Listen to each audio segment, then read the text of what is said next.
नमस्कार साथियों। चलिए आज हम एक ऐसे स्टॉक के बारे में जानने के प्रयास करते हैं, जो स्टॉक में सबसे पहले हम चार्ट को ही आपके सामने रखने का प्रयास करते हैं और चार्ट में ऐसा लगता है कि एक 15 महीने से सो रही स्टॉक एकाएक जगती नज़र आती है। अब आखिर क्या है जो ये मुझे ऐसे याद आता है कि एक कुंभकर्ण वाली नींद हुआ करता था, 6 महीने सोना, 6 महीने जगना। यहाँ पे 15 महीने सोने के बाद नियरली इसको देखा जाए तो ये स्टॉक जो गिरावट थी, लगातार गिरावट वाली पोजीशंस फरवरी 2023 तक लगातार गिरती थी। उसके बाद उसने जो सस्टेन करने की कैपेसिटी थी वहाँ पे उसी आसपास में लगातार आप देख पाएंगे जिस चार्ट में, जो उसी के आसपास मार्केट हमेशा उसी के आसपास रहती नजर आई। जहाँ पे बीच में एक बार ऐसा भी पोजीशन देखने को मिला जहाँ पे उससे और भी लंबी गिरावट आ गई, लेकिन जो इसका रेजिस्टेंस था रेजिस्टेंस को कभी तोड़ नहीं पाया, रेजिस्टेंस को तोड़ नहीं पाया। और रिसेंटली कुछ दिनों से देख रहा हूँ जो स्टॉक में एक रैली सी देखने को मिलती है। आखिर ये रैली किस बात को लेकर के है, हम इसी के चर्चा करने वाले हैं। आखिर क्या क्या पोटेंशियल्स लगती है इस वहाँ पे। कंपनी के नाम बताओ तो कंपनी का नाम तो वैसे थोड़ा सा मैं भी पहली बार सुन रहा हूँ और मैं भी पहली बार लर्निंग कर रहा हूँ स्टॉक के ऊपर। तो चलिए, और मैं कोई एडिटिंग वगैरह करता नहीं हूँ इसलिए मैं कुछ इसमें आपको कुछ कह नहीं सकता हूँ। जो जैसे मैं पढ़ता हूँ वैसे ही आपके पास रखता हूँ। चलिए, कंपनी का नाम है 7NR रिटेल। अब ये रिटेल नाम से स्पष्ट है तो शायद रिटेल का बिजनेस कारोबार करता है। रिटेल में इनके पास कामकाज क्या है, क्योंकि रिटेल में ये भी देखना है ना कंपनी क्या करती है और कंपनी का क्या क्या फ्यूचर प्लानिंग लेके है, क्योंकि जिसको कोई भी कंपनी चला रही है तो फ्यूचर का क्या फ्यूचर एस्पेक्ट है। और इसके में देखा जा सकता है जो कंपनी कहती है वेबसाइट्स पे देखने को मिलती है कि ये मुझे लगता है कि क्या कारपेट वगैरह बेचती है या कारपेट का क्या काम का है, कामकाज करती है। इसका देखा जाए तो कहती है हमारे पास क्या है, ये कहती है मैनेजमेंट में, होम में, और यहाँ पे कुछ प्रोडक्ट की बात करते हैं। नो स्टोर की बात करें, स्टोर एड्रेस की बात करते हैं, और ऐसा कोई भी नहीं। कहती है कंपनी इनकॉर्पोरेटेड 21 दिसंबर 2012 की कंपनी बनी थी। तो नियरली देखा जाए कि 12 साल हो गया एज ए प्राइवेट लिमिटेड बनी थी कंपनी। उसके बाद ये कंसिक्वेंसली जो कि कन्वर्जन हो गया और कन्वर्जन का प्रोसीजर प्राइवेट से पब्लिक में कन्वर्ट किया गया। बाद में इसको लिस्टिंग कराया गया बीएसई के ऊपर। और मार्च जो कि देखा गया कि मार्च 22 2017 में कंपनी का क्या हुआ। अबर company was the change the 7NR retail limited, मतलब पहले कंपनी का नाम कुछ और था और बाद में इस कंपनी का नाम इसमें 7NR रिटेल में कन्वर्ट कर दिया गया। बाद में कहा गया detail in the business of the branding and the selling of the readymades garments. अब यहाँ पे जो वेबसाइट्स उनके पिक्चर देखने को आती है वहाँ तो मुझे गारमेंट्स के आइटम ने उनकी हो सकती है बड़ी बड़ी वो कपड़े की दो छान था वो कहते हैं ना, किसको कहते हैं लैंग्वेज में, एक लोकल लैंग्वेज कहते हैं कपड़े की थान हो। ऐसे ही कपड़े की थान वाला देखने को आती है। तो हमें तो पहले नज़र में लगा अच्छा ये कारपेट वगैरह तो नहीं बेचती है तो कोई नहीं, यहाँ पे देखने को मिला कि branding and the selling of the readymades garments, shooting settings, fabric and the all other textile product. इसके अलावा सारे के टेक्सटाइल प्रोडक्ट में कामकाज करती है। अभी रिसेंटली टेक्सटाइल इंडस्ट्रीज को लेकर के एक न्यूज आर्टिकल चल रही थी, थोड़े दिन पहले की बात है, मैंने ध्यान नहीं दिया था। मैंने इस पर एक दो स्टडी किया था अलग अलग कंपनियों को लेकर के, जो कि टेक्सटाइल में बड़ी बड़ी कंपनियां हैं। अब मुझे यहाँ पे नज़र नहीं आई थी, मैंने सोचा कि क्यों नहीं इसके पे एक नज़र डालने का प्रयास करता हूँ। तो क्या जो ये आई थी प्लान इसी के आसपास आई थी। तो ये प्लान जो देखने को मिली स्टॉक में, ऐसा हुआ क्या, स्टॉक कब तक ट्रेड हो रही थी। तो देखा गया जो स्टॉक में ट्रेड 5 दिन आज तक ट्रेड हो रहा। और चार्ट ऐसा क्या कह रहा है यहाँ पे स्टॉक में, तो चार्ट में इसका क्या कह रहा है, जबकि चार्ट में इसे पहले देखा गया कंपनी कब से चलना बंद। ये मंथली चार्ट यहाँ पे है शायद, हम इस मंथली चार्ट को जरा डे चार्ट में कन्वर्ट करें। शायद मंथली चार्ट तो नहीं है, डे चार्ट ही है, 1 डे चार्ट है। तो यहाँ चार्ट में ऐसा क्या हुआ, यहाँ पे टाइम फ्रेम लगता है 29 जनवरी का, 29 दिसंबर का। उसके बाद सीधे आते हैं हम 1 जनवरी को, और उसके बाद 2 जनवरी, और आज के टाइम में देखने को मिला 4 जनवरी। उसके बाद क्या है, उसके बाद क्या देखने को मिला यहाँ पे 3 जुलाई को क्या देखने को मिला, यहाँ पे सेल, अर्थात ये बड़ा सा सिंबल निकल के आता है यहाँ पे। अब बड़ा सा सिंबल क्या है हम इसको समझने का प्रयास करेंगे, क्योंकि मुझे भी नहीं पता है कि सिंबल है क्या, क्योंकि यहाँ पे क्या ट्रेडिंग हुआ है मार्केट के अंदर। तो यहाँ पे देखने को मिला अच्छा ट्रेडिंग तो हुआ है, 5% के सर्किट के साथ हुआ है। आखिर क्या हुआ कंपनी में, जो क्या हुआ जो इसकी चार्ट में पिछले कभी चलती नहीं थी, और चार्ट जब चलना चालू हुआ था तो नियरली देखा गया कब तक, ये 4 जनवरी 2024 तक ये ट्रेडिंग में था। उसके बाद आज इसके जो चार्ट देखने को मिला, जहाँ पे 3 जुलाई को इसमें सेल कर थी एक निकल किया, यहाँ पे सिंबल सेल का है। अब मुझे खुद समझ नहीं आ रहा है, तो मैं आपके साथ अब जो समझूंगा एक आम तौर पे वही आपके साथ रखने का प्रयास करता हूँ। As a learner, as a not expert, I am not advising any share to sell, buy, hold, nothing. This is a completely your decisions. Uh, we are only learning of this stock in the stock market updates. चलते हैं 7 NR retail के ऊपर, और इसके एक तरफ जानने का प्रयास करते हैं लेटेस्ट अपडेट, क्योंकि यहाँ पे कुछ लेटेस्ट आया था इसलिए तो मार्केट इसके पीछे चलती नजर आई थी। अब आखिर हुआ क्या यहाँ पे, 3 जून को अपडेट आया था, फिर इस क्लोजिंग अपडेट ट्रेडिंग विंडो की 29 जून को बात कर रहे हैं, और इसके बाद क्या चार्ट में एक नज़र हम दोबारा चलें। चार्ट में हमें कुछ ऐसा कुछ लग रहा है कि क्या चल रहा है। चार्ट में एक दिन का चार्ट ये था, 5 दिन के चार्ट में क्या हुआ, 27 जून से चालू हुआ और चलती नजर आई। एक मिनट, एक महीने की चार्ट क्या कहती है, एक महीने की चार्ट लगातार चलती नजर आती है। तो फिर यहाँ पे चार्ट में ऐसा क्या नजर आता है जिसमें चार्ट में गिरती चलती क्यों नहीं है। दिसंबर के बाद सीधे सीधे चार्ट कहाँ आ जाती है, मतलब यहाँ पे ये कहा जा सकता है यहाँ पे चार्ट अपडेटेड नहीं है, ऐसा कुछ है, पता नहीं। इसका मतलब यहाँ पे चार्ट अपडेटेड नहीं, हम बीएससी के चार्ट को ही एक बेस लेके चलेंगे, उसको बीएससी के चार्ट को ही ले लेते हैं और बीएससी के चार्ट को ही आकलन कर लेते हैं, क्या क्या कहानियां निकल के आती है इस चार्ट। अब यहाँ पे चार्ट निकल के आए, चार्ट में क्या कहानियां हैं, कुछ ऐसा समझ आता है? ऐसा तो कुछ भी चार्ट में आता ही नहीं, डिटेल ही नहीं आती, केवल वॉल्यूम की बात कर रही है। कोई नहीं, हम इस स्टॉक की तरफ ध्यान देते हैं चार्ट को छोड़ के, क्या है इस स्टॉक में। ये सबसे पहले इसका स्टॉक देखा जाए, इसको एक पेनी स्टॉक की नज़र से देखा जा सकता है। 5-6 रुपये 10 रुपये का स्टॉक को क्या कहते हैं लोग, पता पेनी स्टॉक ही कहते हैं, क्योंकि वो हो सकता है पेनी स्टॉक कभी आपको 5-10% का बेनिफिट दे, कई बार हो सकता है 5-10% का आपको नुकसान भी दे देता है, और हो सकता है ऐसा, मैं ऐसा नहीं कह सकता, ऐसा होता है बेसिकली मार्केट के अंदर। तो करंट मार्केट प्राइस के लिए 3 चीज़ की जरूरत होती है, वो मैं पहले कहता हूँ कि पहला पहला फैक्टर है एफ का, दूसरा फैक्टर है टी का, और तीसरा फैक्टर है एस का, जो कि इसका नाम है फंडामेंटल, टेक्निकल और सेंटीमेंटल। इन तीनों को यदि मर्ज कर दिया जाए तो कॉम्बिनेशन अब निकलती है करंट मार्केट प्राइस। अब आते हैं, एक नज़र डालते हैं कहाँ, फंडामेंटल के ऊपर। फंडामेंटल कहती है कंपनी के बारे में, जहाँ पे कंपनी कहती है बुक वैल्यू क्या है, बुक वैल्यू निकल के आती है करीब 10 रुपये के आसपास, और इंट्रिंसिक वैल्यू कुछ है नहीं, यहाँ पे कुछ देखने को मिलती है नहीं। अर्निंग पर शेयर की बात करती है, करीब 40 पैसा निगेटिव्स में पर शेयर के हिसाब से। इसके बाद देखा गया कि यहाँ पे जो आरओसी है वो भी करीब निगेटिव्स हैं, आरओई भी निगेटिव्स हैं। फेस वैल्यू तो 10 रुपये है, अर्थात फेस वैल्यू जितना है उतना ही बुक वैल्यू है, मतलब दोनों में बहुत ज़्यादा फर्क नहीं पड़ा। और फेस वैल्यू से, ये बुक वैल्यू से, इसको क्या कहते हैं, अंडर वैल्यूड कहते हैं ना स्टॉक को, बिल्कुल कहते हैं, बिल्कुल अंडर वैल्यूड स्टॉक है, अर्थात जिस कंपनी की करंट मार्केट प्राइस किससे, बुक वैल्यू से नीचे और नीचे रहती हो तो उसको क्या कहते हैं, अंडर वैल्यूड कहते हैं। तो अंडर वैल्यूड ही निकल के आती है यहाँ पे। अब प्राइस टू बुक वैल्यू कितना है, 0.86 के आसपास निकल 56% के आसपास निकल के आती है। चलिए कोई नहीं, ये तो हम आगे देखते हैं क्या क्या कहती है। इसके बाद हम देखने के प्रयास करते हैं वो क्या है, जो पोटेंशियल की बात कर रहे थे, जो कि पी की बात करते हैं बेसिकली, प्राइस टू अर्निंग। तो कंजस्टल की प्राइस अर्निंग कहती है 61.9, और इसका कुछ है नहीं, क्योंकि यहाँ पे लॉस मेकिंग देखने को मिलती है, नजर आती है, इसलिए यहाँ पे आरओसी और बाकी सारी चीज़ डिक्लाइन करती नजर आती है। अब आते हैं एक नया पहलू, और नया नया पहलू क्या है, जहाँ पे सबसे बड़ा इंपॉर्टेंट पार्ट होता है ना, कहते हैं तो अच्छा कंपनी डेट्स है या नहीं है, डेट्स कंपनी डेट्स में क्या करें, तो कब सबसे कहते हैं तो सबसे लोअर वाले डेट्स जो है ना वो बड़ा अच्छा होता है। तो दोस्तों चलिए लोअर डेट्स की बात करें तो यहाँ पे डेट्स टू इक्विटी रेशियो कितना कहती है, 0.18 कहती है। करंट रेशियो उसकी कितना गुना ज़्यादा निकल के आते हैं पता है, करंट रेशियो उनके पास सबसे ज़्यादा है और वो है 4.50।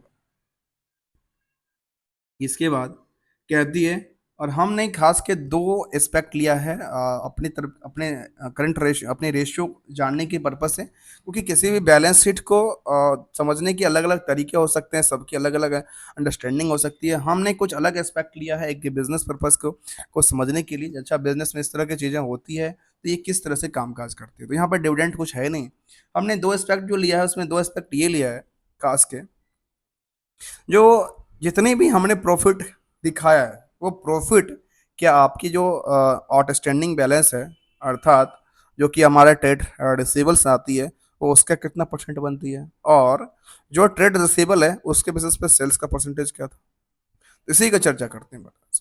तो यहाँ पे देखो मैंने लिया एक special A R versus the sales का।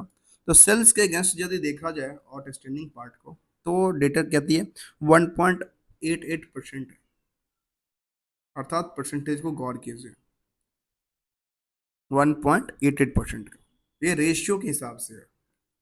आगे क्या कहती है, यदि हम प्रॉफिट के हिसाब से कंपेयर करें तो कहती है निगेटिव है 19.7%।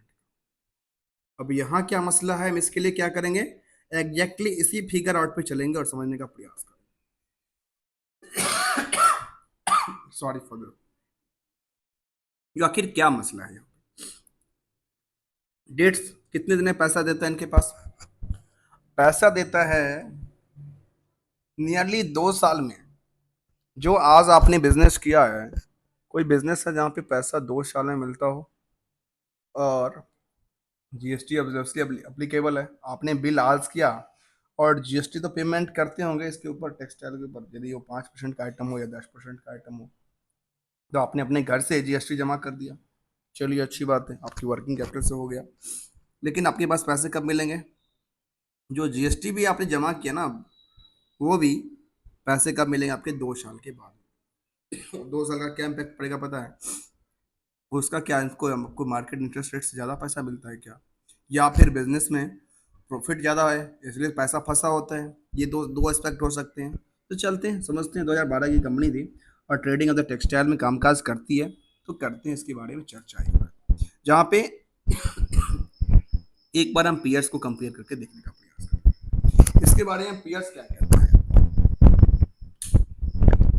इसके बारे में पियर्स की तरफ देखा तो पियर्स में इनके पास ढेर सारा कंपनी है, एवेन्यू सुपरमार्ट्स है, ट्रेंट है, वेदांत है, लेकिन इसको किससे कंपेयर करें, क्योंकि ये टेक्सटाइल कंपनी है, ये रिटेल में कामकाज करती, कहते हैं रिटेल्स में, वहाँ कहती है ये, जो हम क्या करते हैं यहाँ कहती हैं जो trading of the business of the trading textile, केवल टेक्सटाइल में काम करती है। और तो इसमें इसको मुझे लगता है इससे से किसी से कंपेयर नहीं किया, क्योंकि 5 रुपये का शेयर्स है, और यहाँ पे ये देखने को मिला, जो पी तो किसी के पी से किसी की बात किया नहीं जा सकता, कि पी इंडस्ट्रियल पी की निकल के आती है करीब 61 के आसपास, इसको कुछ पी है नहीं, और इसके बेसिस में जो फिट बैठता है उसका नाम है रेड, जो कि 61 के आसपास नियर के लग जाते हैं, जिनका पी रेशो काफ़ी नियर अबाउट द सेम, कहते हैं जब पी रेशो के हिसाब से देखा जाए तो इनकी स्टॉक की प्राइस जो है वो नियर अबाउट द सेम है, अर्थात इनकी प्राइस अभी उतनी बड़ी जंप नहीं किया, और इसमें इंपॉर्टेंस लगती है मार्केट को लेकर के, मतलब महंगाई ज़्यादा नहीं देखने को मिला यहाँ पे। जबकि इसके हिसाब से देखा जाए तो इसमें क्या निकल के आती है, इसमें यहाँ पे 18 के आसपास निकल के आते हैं, और भी चीज़ें हैं। दूसरी नज़र डालते हैं, दूसरी कहाँ है, दूसरी नज़र ये है, जो हमने इसी चीज़ को कंपेयर करने का प्रयास किया, इसके through A R versus sales को, और ए आर वर्सेस प्रॉफिट को, जो हमने स्पेशल लिया, उसमें ये निकल के आई, जो सबसे ज़्यादा कहाँ पे निकल के आती है, सबसे ज़्यादा ए आर वर्सेस सेल्स जो है ना, अर्थात सेल्स के बेस पर जो ए आर पैसा मार्केट में फंसा हुआ है ना, वो यहीं पे है 1.88 के आसपास, और प्रॉफिट की तरफ देखें तो प्रॉफिट में नेगेटिव्स में है। आखिर क्या है नेगेटिव की कहानी, उसमें चढ़ने का प्रयास करेंगे, और ऐसा क्या हुआ जो स्टॉक में 5% का सर्किट लगा दिया। चलिए इसको एक स्टेप में और हम आगे चलते हैं, और आगे चलते हैं सबसे पहले कहाँ चल रहे हैं, हम चलने वाले हैं निगेटिव साइड में, और वो निगेटिव क्या कहती है इसके बारे में, निगेटिव कहती है किसमें, A R versus the profit की पार्ट। तो चलती है बैलेंस शीट में, पहले चलते हैं बैलेंस शीट में, सबसे पहला फिगर सा है, हम लेते हैं ट्रेड रिसेबल को। ट्रेड रिसेबल कितना है इसका, 21.84 करोड़ का, अर्थात 21 करोड़ मान लेते हैं सीधा सीधा समझने के लिए, 21 करोड़ का इनका डिटेल पड़ा हुआ है, और प्रॉफिट कितनी की आ रही है, प्रॉफिट आ रही है नेगेटिव में 1.5 करोड़ का नेगेटिव है, अर्थात लगता है कि जो भी इनका काम का टेक्सटाइल जिनको बेची वो क्या पैसा लेकर भाग गया क्या, या फिर पैसा लेके सो रहा है, क्योंकि यदि इतनी लंबे पेट के होता तो प्रॉफिट भी बनती ना अच्छी खासी, तो प्रॉफिट बनती तो तो तो क्या होता पता है, तो इसके हिसाब से प्रॉफिट बनना था तो मैं स्टॉक प्राइस अच्छी खासी जंप करती, और फंडामेंटल इसका स्ट्रांग होता है, लेकिन ऐसा मुझे मुझे खुद नहीं देखने को मिलती है, नजर आती। कोई रिकमेंडेशन नहीं है किसी स्टॉक के प्रति खास के, आप इसको स्टॉक को खरीदो बेचो या रखो, मैं इसमें कोई इंटरेस्टेड नहीं हूँ। आप अपने हिसाब से इसको देख सकते हो, डिसाइड कर सकते हो, मैं इसमें कोई भी कमेंट्स नहीं कर सकता। जो डेटा मुझे बैलेंस शीट और इसके अंदर से मुझे कुछ बिजनेस मॉडल के हिसाब से समझ में आता है, उसमें हम इसको देखना चाहते हैं, जो कि एक अलग फैक्टर के हिसाब से मैं एक लर्निंग पार्ट्स में रखा हूँ कि अब आते हैं दूसरी तरफ। दूसरी तरफ क्या था, एआर था कितने का, और एआर बैलेंस कितना का बढ़ा था, एआर बैलेंस था बेसिकली इसका 21 का, 21 करोड़ का, और टोटल सेल्स कितना था 11 करोड़ का। सोचिए, अर्थात आपके हर एक पीरियड का बैलेंस जाके वहीं अटका अटका पड़ा हुआ है, आपके पैसे तो कोई मिले नहीं ना, 2 साल के बाद पैसे मिलेंगे। क्योंकि डेटर्स आपके कितने दिन में पैसे देते हैं, 686 दिन में पैसे देते हैं। आप केवल को कितने दिन में पैसे देते हो, आप तो 219 दिन में। तो आपके पास तो कुछ ऐसा बचा नहीं, क्योंकि वर्किंग कैपिटल आप उसमें यूज कर नहीं पाओगे, इसलिए आपके पास क्या होगा, प्रॉफिट वहां पे नुकसान हो गया। चलिए क्वार्टर बाय क्वार्टर को कंपेयर करते हैं, थोड़ा सा एक नज़र डालते हैं क्वार्टर ऑफ क्वार्टर में क्या निकल के आती है। जहाँ पे एक चीज़ देखा जा सकता है कि कंपनी का कुछ नहीं था, 19 करोड़ 19 लाख के आसपास था, वो 1 करोड़ तक पहुंचा, और बीच में कंपनी अच्छी खासी प्रॉफिट बनाई थी, 7 करोड़ 10 करोड़ 19 करोड़ तक का, 12 करोड़ तक का क्वार्टर ऑफ क्वार्टर। यहाँ पे लगातार डिक्लाइन करती नजर आती है, 6 करोड़ से 2 करोड़, 2 करोड़ से नियर अबाउट 1 करोड़ पे पहुंच गया, मतलब इनका सेल्स कंप्लीटली डाउन हो गया। इसके बाद क्या कहती है कंपनी, कंपनी के बारे में देखा गया तो टोटल प्रॉफिट कितना था क्वार्टर लेवल, मतलब एक तरह से कुछ भी कहना ठीक नहीं है, डिक्लाइन करती नजर आती है। ईयरली डेटा के देखा तो ईयरली में डिक्लाइन में क्या है, यहाँ पे 47 करोड़ तक का प्रॉफिट बना था, वहाँ पे 11 करोड़ के प्रॉफिट बन गया, और रेशो तो डायरेक्टली डिक्लाइन करती नजर आती है। तो इससे बचता क्या है, इसका 4 इंडिकेटर क्या कहती है, हिस्टोरिकल इंडिकेटर कहती है जो प्रॉफिट, जो सेल्स ग्रोथ था वो 3 साल में 61% के आसपास देखने को मिला, लेकिन बाद में डिक्लाइन देखने को मिला है। प्रॉफिट ग्रोथ कहती है जो नियरली डिक्लाइन देखने को मिली है। प्राइस अंदर सीजीआर कहती कुछ कहती नहीं कि डिक्लाइन है। रिटर्न ऑन इक्विटी मतलब यहाँ पे चारों के चारों इंडिकेटर इसका एक तरह से गिरती नजर आती है, नेगेटिव संकेत देती है। तब ऐसा स्टॉक में आखिर क्या हुआ जो मार्केट में 5% की सर्किट लगा रहा था, तो मैं उसी की चर्चा कर रहा था आज, और उसी में एक नज़र और डालने का प्रयास करेंगे। किस पे डालने का प्रयास करते हैं, इसके कुछ लेटेस्ट अपडेट की तरफ, जो शायद यहाँ पे अपडेट नहीं हुआ होगा और वो कुछ और अपडेट लेके आया होगा।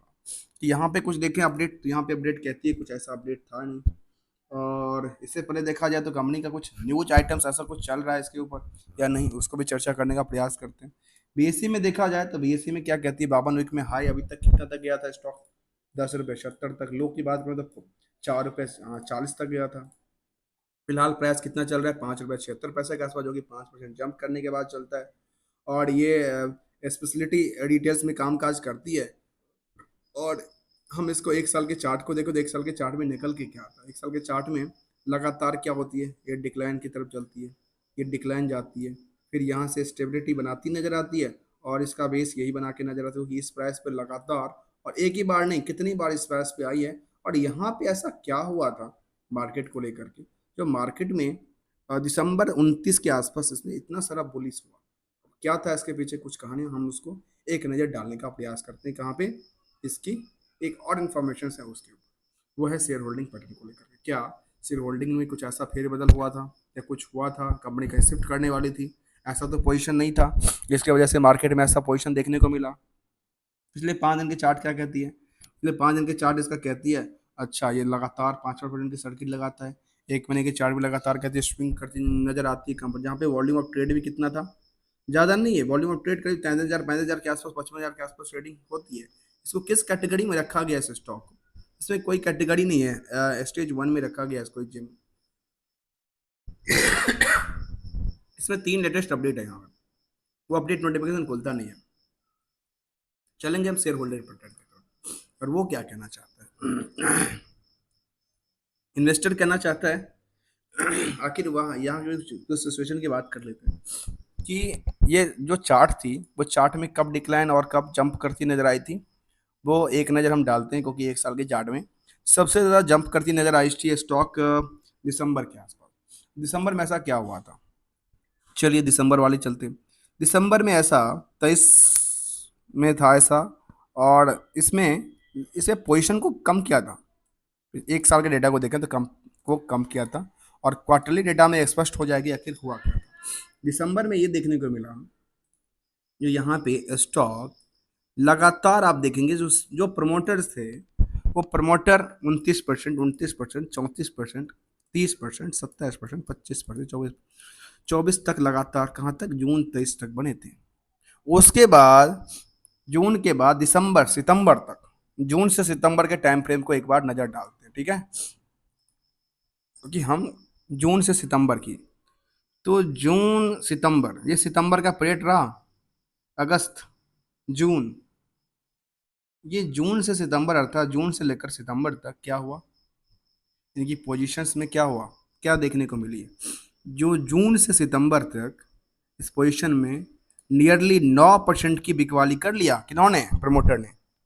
और यदि सही है तो प्रमोटर ने 9% बिकवाली किया एक क्वार्टर के हिसाब से, तो कितना किसके पास जाएगा अल्टीमेटली, ये तो किसके पास जाएगा, अर्थात प्रमोटर को ये लग रहा है जब हमारा काम धंधा तो चलता नहीं है, अपने शेयर को अच्छे दाम को बेच लो और निकल जाओ, ऐसा हो सकता है कुछ, या कुछ और एक्सपेक्टेशन हो सकता है।